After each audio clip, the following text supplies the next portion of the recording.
Good morning, dear students. Today we are going to study about big data analytics tools and technology.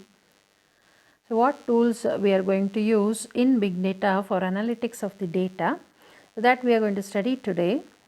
So, here big data analytics can consist of many different software pieces that collect, store, manipulate and analyze all different data types.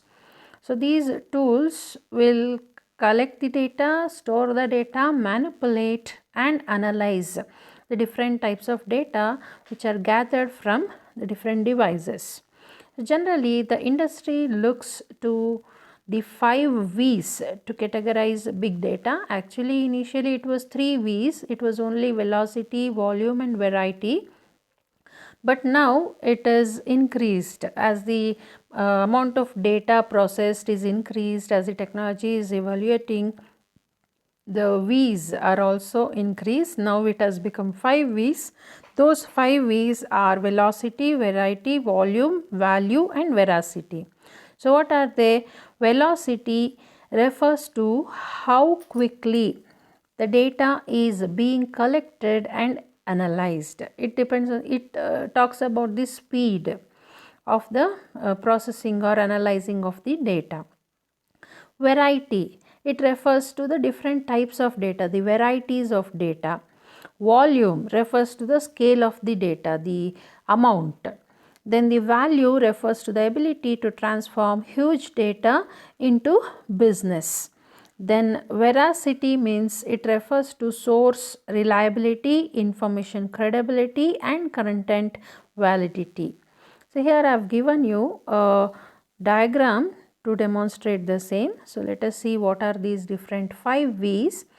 So velocity, batch, real, so that means the speed, how fast the data processes in batches or in real time or as processes or as streams it is going to process.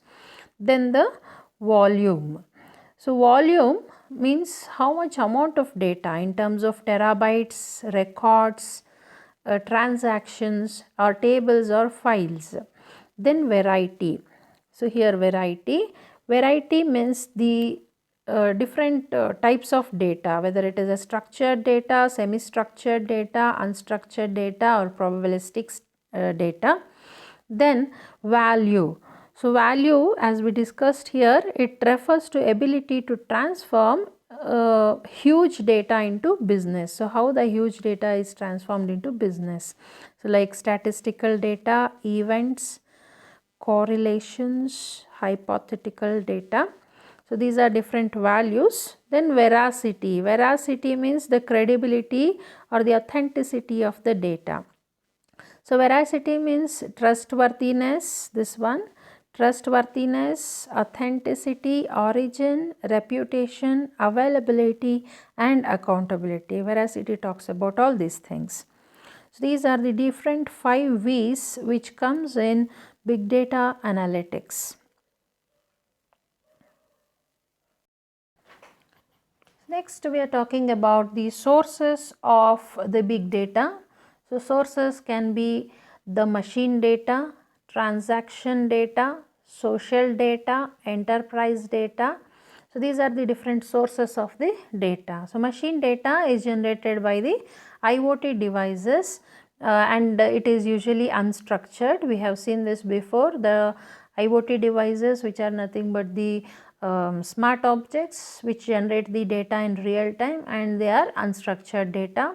Then transactional data have high volume and structured. So transactional data like bank transactions, online transactions, etc. have high volume and they are usually structured data. And social data sources, social media, high volume and they are usually structured. And enterprise data, so enterprise data is low in volume and it is very much structured, used for enterprise purposes.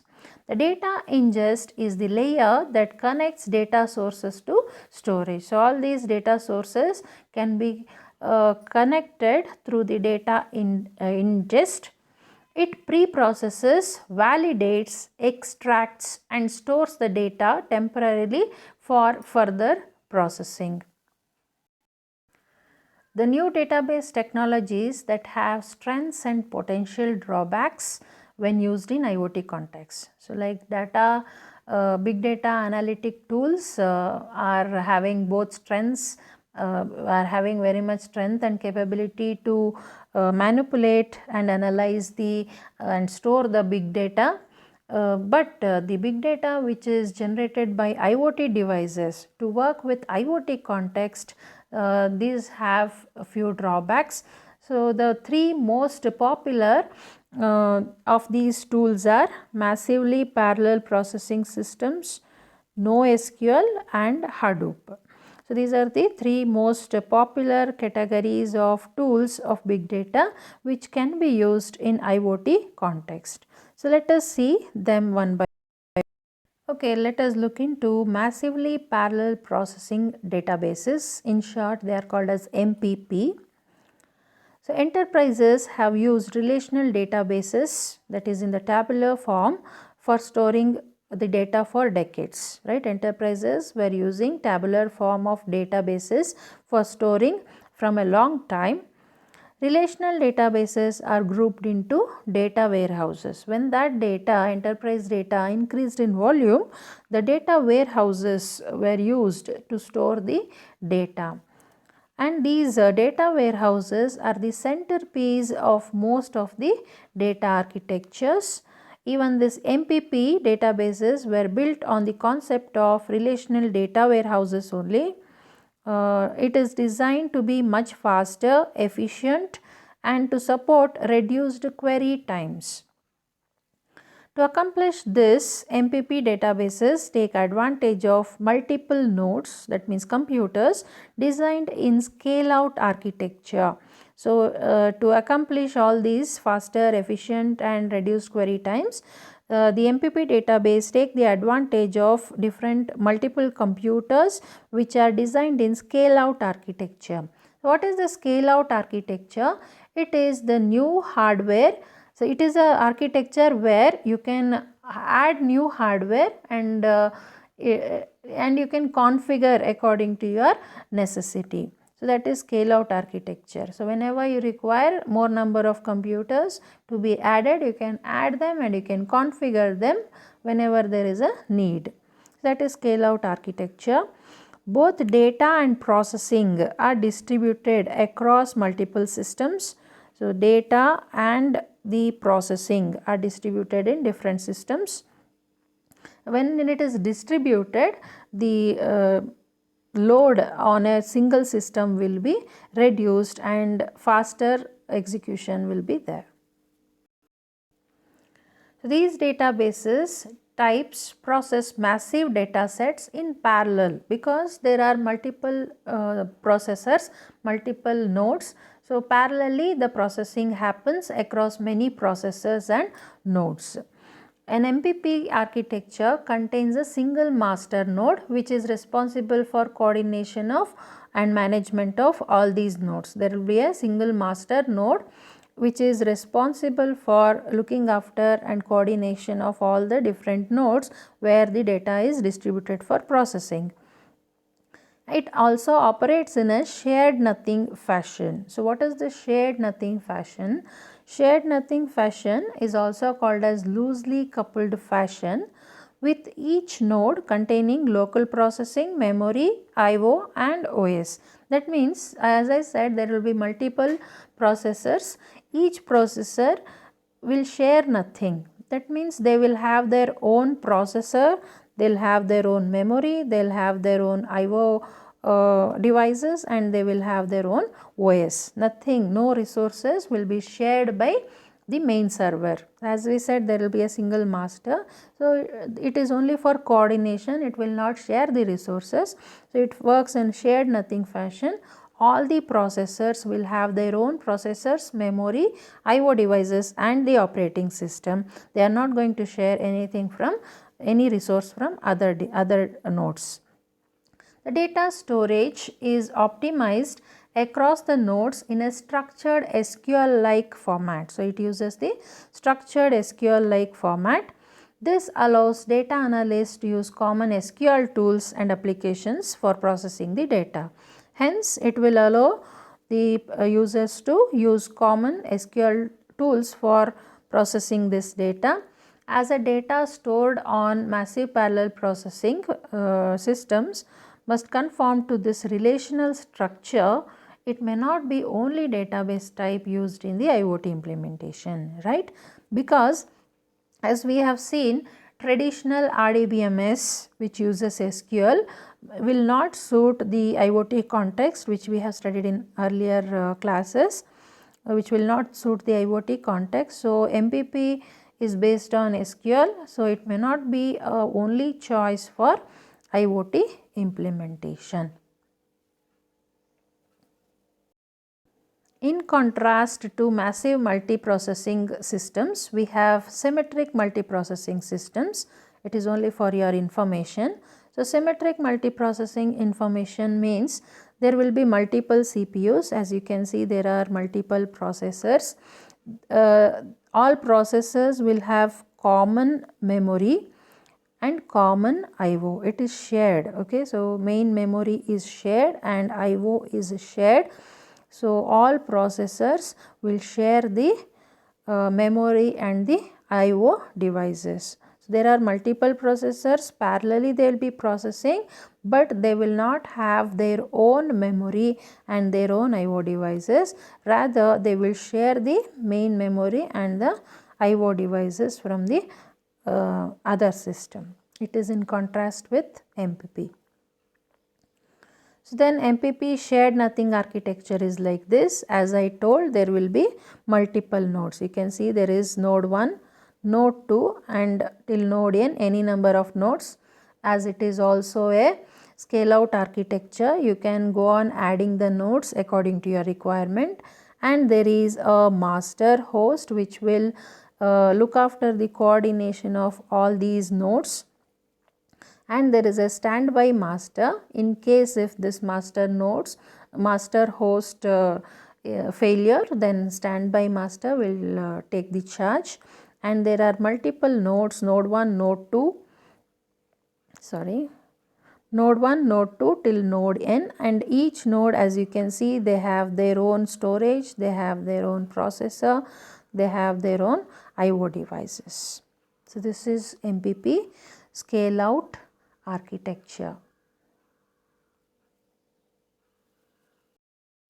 After MPP, NoSQL databases are another type of tools which are supported by big data to handle IoT context.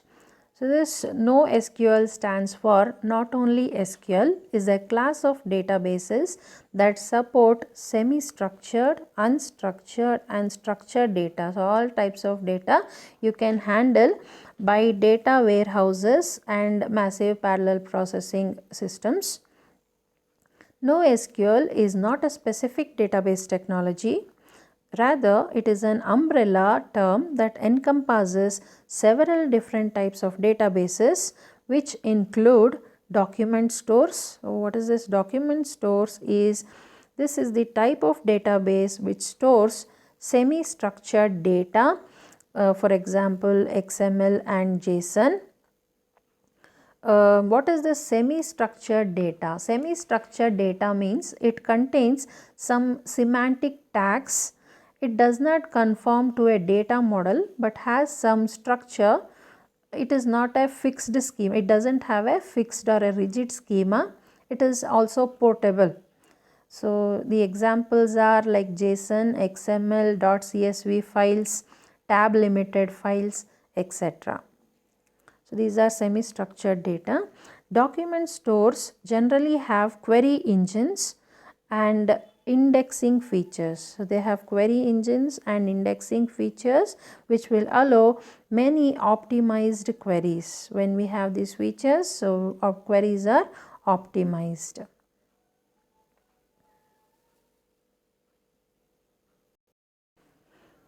Next, the key value stores. So this key value stores the associative arrays where a key is paired with an associated value. It is a key, it is a value and a key pair. It is easy to scale.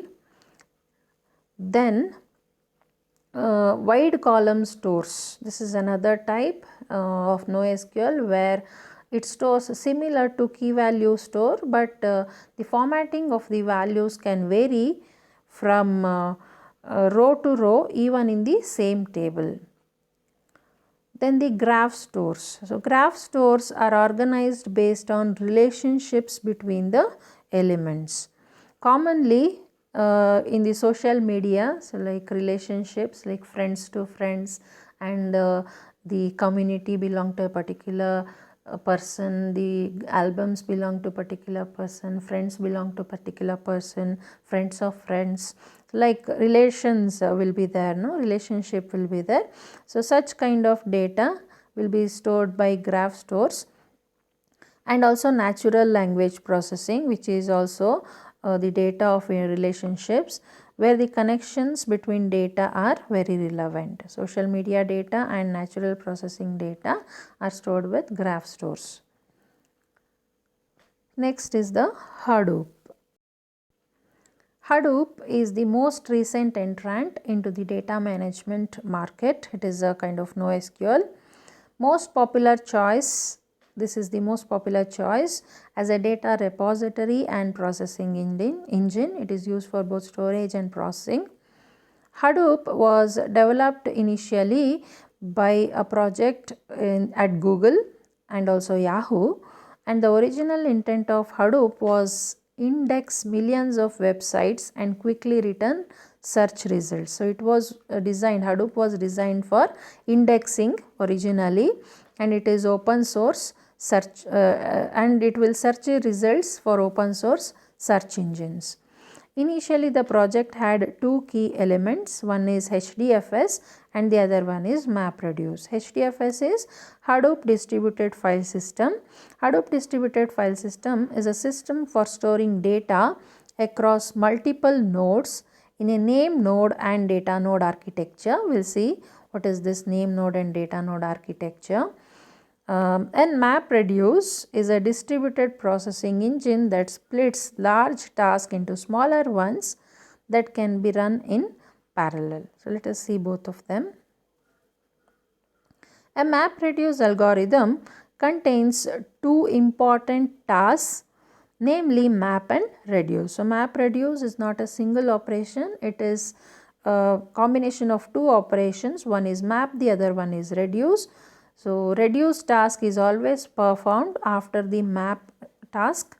Map takes a set of data and converts it into another set of data where individual elements are broken down into tuples, that is key value pairs. It will take some data and convert it into another set of data where it will be key value pairs. So what is reduce task? It takes the output from the map and as an input it combines those data tuples into smaller set of tuples. That operation you can see in the picture here. Input is given and the map reduce operation is applied and output will be obtained like this, the smaller set of tuples. So I have given here a link to demonstrate the map reduce operation. Let us watch the video. This video uses a basic example to explain how MapReduce works. MapReduce is a two-phase paradigm for crunching large data sets in a distributed system. Suppose you want to make 3 sandwiches, an Italian, a turkey, and a ham sandwich. A list of the ingredients needed for each sandwich is gathered during the map phase, and the total amount for each ingredient is determined during the reduce phase. The database contains a JSON document for each sandwich that defines the ingredients for that sandwich. You want to build an index that omits the ingredient and its value for each document, and use sum for the reduce. Here you can see the documents in the database listing the ingredients for each sandwich. Next, you can query this index to see the amount of each individual ingredient for each sandwich. And then query the index to determine how much of each ingredient you need to make the 3 sandwiches. Visit the Cloudent Learning Center at ibm.biz/cloudent-learning.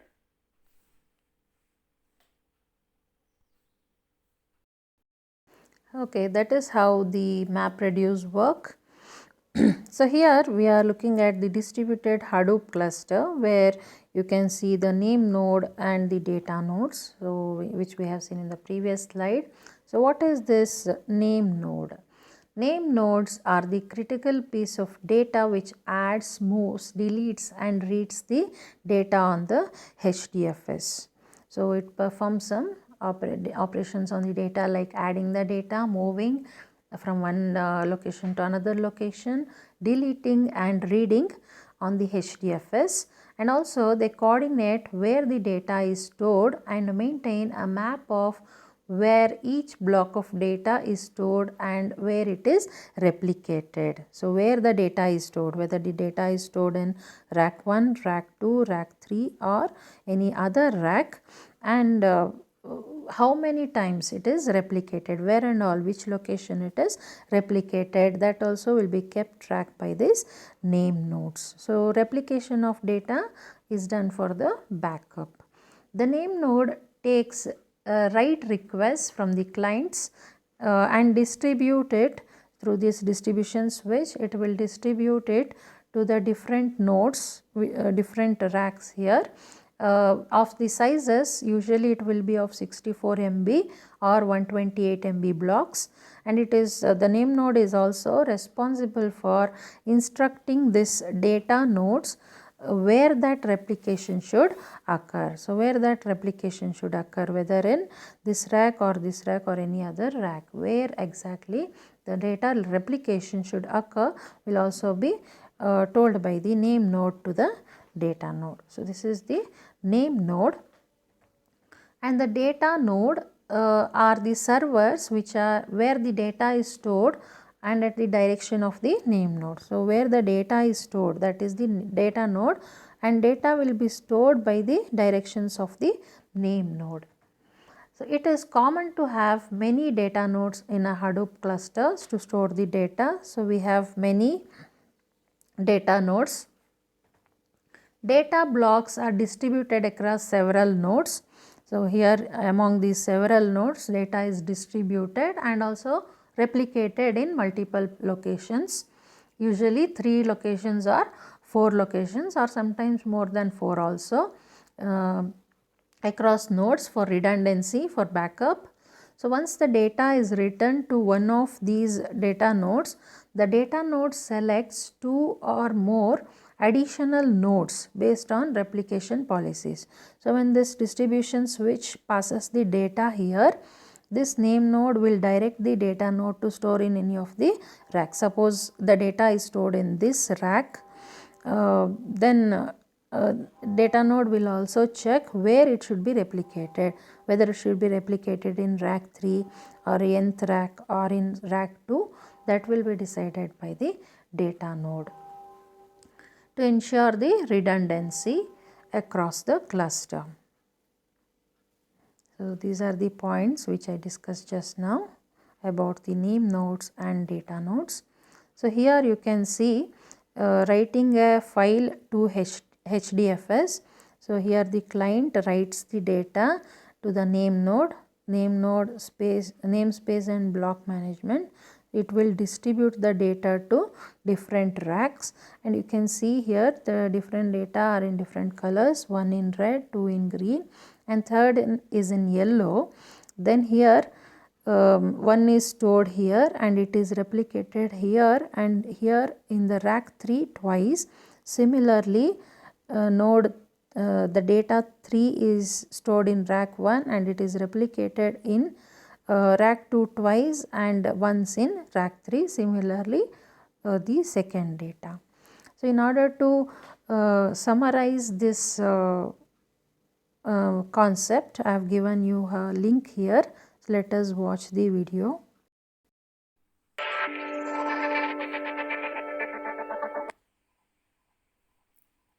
In this session, let us try to understand how Hadoop works. The Hadoop framework comprises of the Hadoop distributed file system and the MapReduce framework. Let us try to understand how the data is managed and processed by the Hadoop framework. The Hadoop framework divides the data into smaller chunks and stores each part of the data on a separate node within the cluster. Let us say we have around 4 terabytes of data and a 4-node Hadoop cluster. The HDFS would divide this data into 4 parts of 1 terabyte each. By doing this, the time taken to store this data onto the disk is significantly reduced. The total time taken to store this entire data onto the disk is equal to storing one part of the data, as it will store all the parts of the data simultaneously on different machines. In order to provide high availability, what Hadoop does is it would replicate each part of the data onto other machines that are present within the cluster. The number of copies it will replicate depends on the replication factor. By default, the replication factor is set to 3. If we consider the default replication factor is set, then there will be 3 copies for each part of the data on 3 different machines. In order to reduce the bandwidth and latency time, it would store 2 copies of same part of the data on the nodes that are present within the same rack. And the last copy would be stored on a node that is present on a different rack. Let us say node 1 and node 2 are on rack 1 and node 3 and node 4 are on rack 2. Then the first 2 copies of part 1 will be stored on node 1 and node 2. And the third copy of part 1 will be stored either on node 3 or node 4. The similar process is followed for storing remaining parts of the data. Since this data is distributed across the cluster, the Hadoop distributed file system takes care of the networking required by these nodes in order to communicate. Another advantage of distributing this data across the cluster is that while processing this data, it reduces lot of time, as this data can be processed simultaneously. This was a brief overview of how Hadoop works. We would be learning how the data is written or read from the Hadoop cluster in the later sessions.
The next tool is yet another resource negotiator. In short, it is YARN. It is the it is designed to enhance the functionalities of the MapReduce. With the initial release of MapReduce, it was responsible for batch processing and job tracking and also resource management. So the burden on MapReduce was more. So Yarn came into picture. Yarn was developed to take up the resource negotiation. So burden on the MapReduce is little reduced. And also job tracking, allowing MapReduce to be responsible only for the data processing. So now the data processing is only the job of the MapReduce. Resource negotiation, management and job tracking is taken over by the Yarn. Yarn is responsible for allocating system resources to the various applications running in a Hadoop cluster. Then it also is responsible for scheduling the tasks which are to be executed on different cluster nodes. It is one of the key features added in Hadoop 2.0 version. So this is how the Yarn architecture looks like. So here you can see the clients where the resource manager will manage the resources, each one of them. Each of the nodes will be having a node manager, a container and an application master. So let us see what are the jobs or the tasks of these different components here in Yarn architecture. The global resource manager accepts job submissions from users, schedules jobs and allocates resources to them. So that is the work of resource manager. So we saw here in this architecture the resource manager, which is responsible for accepting jobs which are submitted by the user, scheduling them and allocating the resources for them. So these are all the jobs of the resource manager. Then node manager takes the instructions from resource manager and manages the resources available on a single node. So here you have seen the node manager also, right? So this is the node manager which is present in different nodes. So this node manager is, it will take the instructions from the resource manager and manages the resources which are present on each node. An application master, which was along with node manager in the architecture, is created for each application to negotiate for resources. So which resources it require, it will ask and it will accept. And work with node manager to execute and monitor the tasks. Resource containers are controlled by node managers and assign the system resources. So they will contain the resources. Containers will contain the resources. So next is the Hadoop ecosystem. So as the big data increased and the tools also increased, the evaluation, the usage also increased, the more and more tools got added up to Hadoop and it formed a ecosystem. So let us see what is this Hadoop ecosystem. Hadoop is highly scalable and can work with large volumes of data. Hence, it plays a big role in collection, storage and processing in IoT data. As we know, IoT networks also produce huge amount of data. Hence, Hadoop plays a big role in collection, storage and processing of the IoT data. It also provides the complementary software packages to add additional functionality to their distributed Hadoop clusters. So this Hadoop ecosystem provides complementary software packages to provide the additional functionalities. It is collectively called as Hadoop ecosystem. Hadoop now comprises more than 100 software projects under Hadoop umbrella. So under the name Hadoop, it is comprising of more than 100 software packages. They are capable of handling every element in the data life cycle from collection, storage, processing, analysis and visualization. So all these software projects which are under this Hadoop ecosystem are capable of performing all these operations, that is collection, storage, processing, analysis and visualization. All these operations can be done using those tools which are available under Hadoop ecosystem. So here I have given a link to know more about the Hadoop ecosystem. So let us watch the video.